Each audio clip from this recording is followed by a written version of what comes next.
Hi friends, National Poetry Month, and I'm reading to you from my new book, Writing by Heart, A Poetry Path to Healing and Self-Discovery, published by New World Library, available everywhere books are sold. Get your copy now and get your muse on.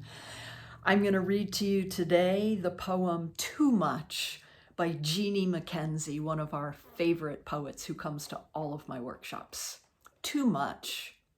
You are too much, over the top. Some days I do too much of nothing.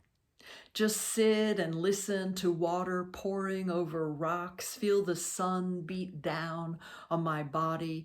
Too curious to accept anything at face value. I want to understand why and how to listen more deeply until I know.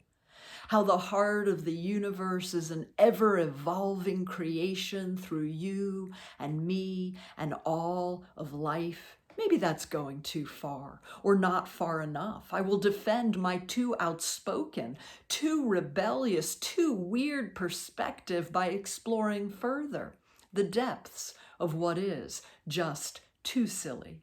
I am too assertive not to follow my own path and too sensitive not to choose love.